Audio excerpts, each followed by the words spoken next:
Wabarakatuh. Waalaikumsalam warahmatullahi wabarakatuh. Na'budu wa nasta'inu wa na'udzu billahi min shururi anfusina wa min sayyiati a'malina. Asyhadu an la ilaha illallah wa la syarika lahu wa asyhadu anna Muhammad abduhu wa rasuluh. Allahumma shalli ala sayyidina Muhammad wa ala ali sayyidina Muhammad.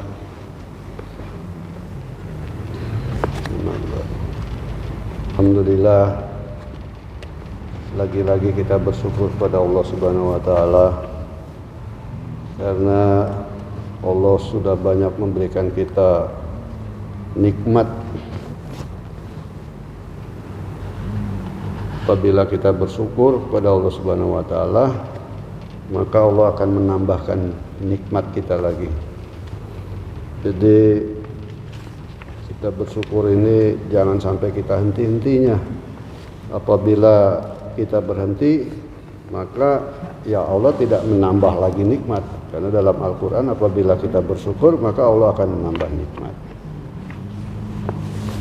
Di antaranya kita bersyukur Allah masih tetapkan iman kita, Allah masih kuatkan iman kita dan agama kita, sehingga kita dapat menunaikan sholat subuh berjamaah di masjid yang kita muliakan ini. Ini semata-mata karena bentuk kasih sayangnya Allah Subhanahu wa taala. Karena tanpa kasih sayangnya Allah Subhanahu wa taala, maka kita disibukkan oleh perkara-perkara akhirat. Jadi karena kasih sayang Allah, maka kita disibukkan dengan perkara-perkara akhirat. Jika Allah tidak sayang kepada hambanya, maka hambanya ini disibukkan oleh perkara-perkara dunia. Kalau dunia ini sementara, paling 70 sampai ya paling lama ya 100 tahun lah kita hidup di dunia ini. Nah, sedangkan akhirat ini ada abadan-abadan, ada awal dan ada akhir. Sedangkan dunia ini, akhirat ini ada awal dan tidak ada akhir, abadan. Kalau dunia ini adalah ada awal dan ada akhir. Insyaallah ya, semoga nikmat apa yang diberikan Allah Subhanahu wa taala ini berupa sholat subuh berjamaah ini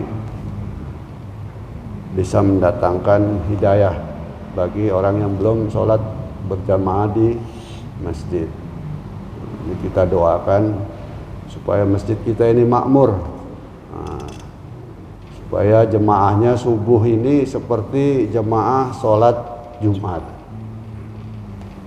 Insyaallah ya. Saya akan bacakan suatu hadis yang mafhumnya kurang lebih dari Sayyidina Ibnu Mas'ud radhiyallahu anhu yang mengatakan bahwa baginda Rasulullah sallallahu alaihi wasallam bersabda, penyebab pertama kemerosotan Bani Israel adalah jika orang soleh di antara mereka bertemu dengan pelaku maksiat, ia berkata, takutlah kamu kepada Allah Subhanahu wa taala. Janganlah kamu berbuat begitu karena hal itu tidak halal bagimu. Kemudian esoknya orang soleh tersebut bertemu kembali dengan orang itu dalam keadaan yang sama, tetapi hal itu tidak menghalangi orang soleh tersebut untuk makan, minum dan duduk bersamanya. Ketika mereka berbuat demikian, Allah Subhanahu wa taala menyatukan hati mereka. Hati orang soleh tersebut dijadikan sama dengan hati pelaku maksiat. Kemudian baginda Nabi sallallahu alaihi wasallam membacakan ayat, telah dilaknat orang-orang kafir dari kaum Bani Israel melalui lisan Daud dan Isa bin Maryam. Hal itu disebabkan mereka durhaka dan melampaui batas.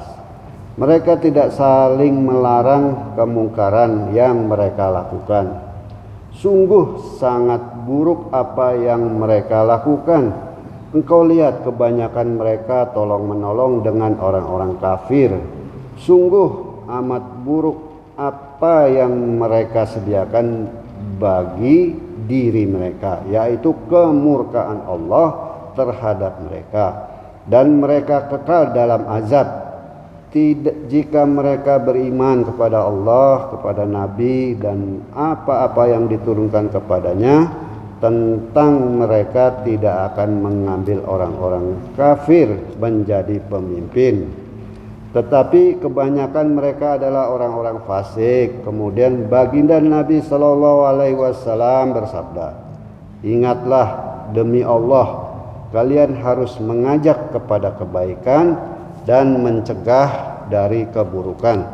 Cegahlah mereka yang berbuat zalim dari kezalimannya, dan tariklah mereka dengan kuat kepada kebenaran. Hadis riwayat Abu Daud dan Tirmidzi dari kitab At-Targhib. Hadis lain menyatakan bahwa ketika baginda Rasulullah SAW sedang duduk bersandarkan bantal, tiba-tiba beliau bangkit dengan penuh semangat, lalu bersabda seraya bersumpah, demi Allah, kami tidak akan mencapai keselamatan selama kamu tidak mencegah penzolim dan kezolimannya. Beliau juga bersabda dengan bersumpah, kalian hendaklah selalu mengajak kepada kebenaran, mencegah kemungkaran, menghentikan penzolim dari kezolimannya, dan menarik mereka dengan kuat kepada kebenaran. Jika tidak, hati kalian akan disatukan dengan hati mereka, dan kalian akan dilaknat oleh Allah Subhanahu wa taala sebagaimana Allah Subhanahu wa taala telah melaknat Bani Israel. Kemudian beliau membaca ayat Al-Qur'an yang menegaskan bahwa Bani Israel telah dilaknat. Salah satu sebabnya adalah karena mereka tidak saling mencegah dari perbuatan yang mungkar. Demikian itu dipandang sebagai kebaikan apabila seseorang selalu berdamai dan menggembirakan setiap orang pada setiap waktu dan keadaan. Itu dianggap sebagai kebaikan dan akhlak yang terpuji, padahal itu pendapat yang tidak benar. Bahkan jika kita sudah memastikan bahwa amar ma'ruf nahi mungkar tidak akan dihiraukan sama sekali, maka diam itu lebih ma'ruf, maka diam itu lebih baik daripada selalu mengiyakan dan bermuka manis terhadap kemungkaran. Sebaiknya jika kita memperkirakan usaha amar ma'ruf nahi mungkar akan diperhatikan, misalkan kepada bawahan kita, istri, anak, atau kenalan, maka di saat itu diam bukanlah akhlak yang mulia. Bahkan orang-orang yang dalam kondisi seperti itu dianggap telah berbuat dosa menurut syariat dan adat. Syekh Sofyan As-Sauri rahmatullah alaihi berkata, barang siapa disukai oleh semua tetangganya dan dipuji oleh semua sanak saudaranya, maka kebanyakan orang semacam ini adalah mudahin atau penjilat atau pencari muka. Banyak hadis yang meriwayatkan bahwa bila kemaksiatan dilakukan secara sembunyi-sembunyi, maka akibat buruknya hanya akan menimpa pelakunya. Akan tetapi jika maksiat dilakukan secara terang-terangan dan orang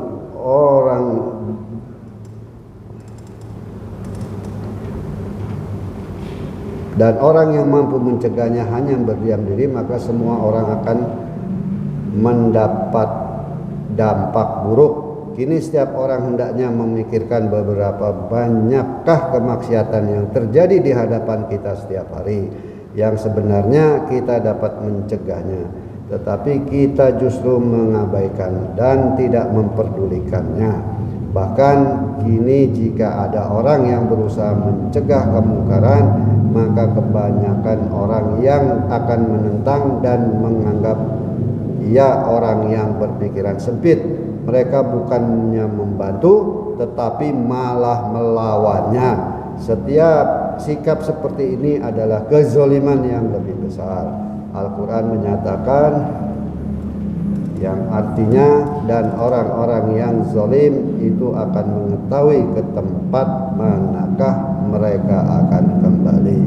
Quran surat Asy-Syu'ara ayat 227. Itulah tadi bagaimana pentingnya kita amar ma'ruf nahi munkar ya, terhadap keluarga, teman, istri, itu anak-anak kita wajib untuk amar ma'ruf nahi munkar, mengajak kebaikan dan mencegah kemungkaran. Apabila kita tidak mengajak ya, kebaikan dan kemungkaran, ini kita dikatakan zalim. Juga dalam bergaul juga kita harus lihat, jangan sampai kita bergaul kepada orang-orang yang zalim. Karena apabila bergaul kita yang kepada orang-orang yang sering munkar, maka Allah akan menggolongkan kita.